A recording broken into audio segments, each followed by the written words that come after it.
Hello, I'm Linda Shenton-Matchett, and welcome to Moments in History. I'm an author, speaker, and history geek. While researching my stories, I unearth tons of intriguing historical information that does not end up in my books. So I've created this channel to share these tidbits with you, and I really appreciate you stopping by to watch. Today, I'm going to talk about Ada Lovelace, aka Augusta Ada King, the Countess of Lovelace, aka Augusta Ada Byron. Yes, that Byron. Ada is the only legitimate child of the poet Lord Byron. Born December 10, 1815, she never knew her father because her parents separated about a month after her birth. By all reports, Byron was disappointed that his child was not a glorious boy, although he did pen a poem after the separation that reads in part, "Is thy face like thy mother's, my fair dear child? Ada, sole daughter of my house and heart." He died in Greece when she was 8 years old, and she was not shown the family portrait that included his picture until she was 20. Unfortunately, Ada's mother remained bitter until she died 45 years later, and Ada did not have a close relationship with her. She was also often left in care of her maternal grandmother, Judith, the Honorable Lady Milbank, who absolutely doted on her. However, because of societal attitudes of the time, which favored the husband in any separation, with the welfare of any child acting as mitigation, Lady Byron had to present herself as a loving mother to the rest of society. This included writing anxious letters to Lady Milbank about her daughter's welfare, with a cover note saying to retain the letters in case she had to use them to show her maternal concern. In one letter, she referred to her daughter as it. "I talk to it for your satisfaction, not my own, and shall be very glad when you have it under your own."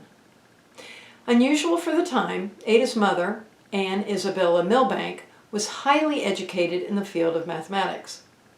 As Ada grew up, her mother insisted she pursue math and logic, which would prevent Ada from developing the insanity she perceived in her husband. Ada's education brought her into contact with scientists such as Andrew Cross, Sir David Brewster, Charles Wheatstone, Michael Faraday, and the author Charles Dickens. To give you an idea of Ada's curiosity and her scientific mind, here's a story from when she was 12 years old. Apparently, she decided she wanted to fly, so she went about the project quite methodically. Her first step was to construct wings. She then investigated different materials, such as paper, oil, silk, wire, and feathers. She then examined birds' anatomy to determine the right proportion between the wings and the body. She decided what equipment she would need, for example, a compass to cut across the country by the most direct route, so that she could surmount mountains, rivers, and valleys. Her final step was to integrate steam with the art of flying. She followed up the experiment with a book called Flyology, illustrating it with plates as well as her findings. There's no report as to whether she actually made an attempted flight. 5 years later, when she was 17 years old, Ada was introduced to Charles Babbage, the Lucasian professor of mathematics at the University of Cambridge, a position held once by Isaac Newton as well as Stephen Hawking. She was introduced through their mutual friend and her private tutor, Mary Somerville. The trio would have lengthy conversations about science, math, and related topics. A short time later, she was presented at court and became one of the most popular young ladies.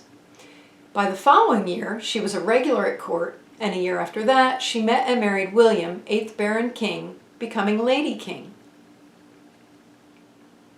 They spent their honeymoon at Worthy Manor in Ashley Combe near Somerset, then divided their time between 3 houses, one in Surrey, one in Scotland, and one in London.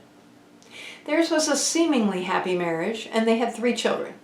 Her daughter, named Anne Isabella, after Ada's mother, and Ralph Gordon, and Byron, named after her father. Even through marriage and motherhood, Ada continued her interest in mathematics, and in 1842 she translated an article by Italian military engineer Luigi Menabrea about what he called the analytical engine. She supplemented the translation with an elaborate set of notes, simply called notes, and lettered from A to G, that she discussed with Babbage. Babbage was impressed with her work, as opposed to the British establishment, which showed very little interest. In addition to her work with him, she did pursue other projects, such as one in 1844, in which she strived to create a mathematical model for how the brain gives rise to thoughts and nerves to feelings. She never achieved this, but most scholars think her interest in the topic stemmed from her mother's concerns about Ada's potential madness that she might have inherited from her father. Other areas that interested her were phrenology and mesmerism. She also pursued studies and experiments that involved the relationship between math and music. Mathematician Augustus de Morgan extended her much help in her mathematical studies, including the study of advanced calculus topics, which covered the number of Bernoulli that formed her celebrated algorithm for the analytical engine. In a letter to Lady Byron, De Morgan suggested that Ada's skill in mathematics might lead her to become an original mathematical investigator, perhaps of first-rate eminence. Ada's notes on the engine contain what many consider to be the first computer program. That is, an algorithm designed to be carried out by a machine. Other historians reject this perspective and point out that Babbage's personal notes from the years 1836 and 1837 contain the first programs for the engine. Perhaps, but her vision of the capability of computers to go beyond mere calculating or number crunching is unique. Her mindset led her to ask questions about the analytical engine, as shown in her notes, examining how individuals in society relate to technology as a collaborative tool.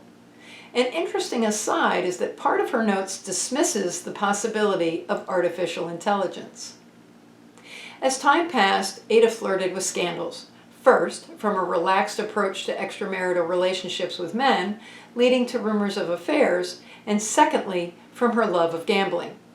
She was said to have lost more than 3,000 pounds on horses during the late 1840s.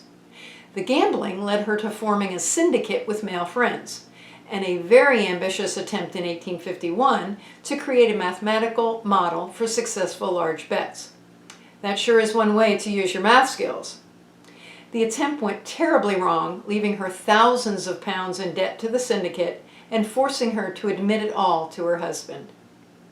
She died on November 27, 1852, at the age of 36, from cancer, which most scholars believe was uterine, having been ill for many months. One source indicates she lost contact with her husband after confessing something to him which caused him to abandon her bedside. It's not known what she was told. She was buried at her request next to her father at the Church of St. Mary Magdalene in Hucknall, Nottinghamshire. And scholars disagree on whether she actually wrote an operating computer program. However, one thing is certain. She grasped the concept that anything that could be converted to numbers, such as music or the alphabet, could then be manipulated by computer algorithms. That the analytical machine had the potential to revolutionize the way the world worked. The whole world, not just the world of mathematics. And in World War II, the codebreakers at Bletchley Park put her visions to work successfully. I hope you've enjoyed today's moment in history.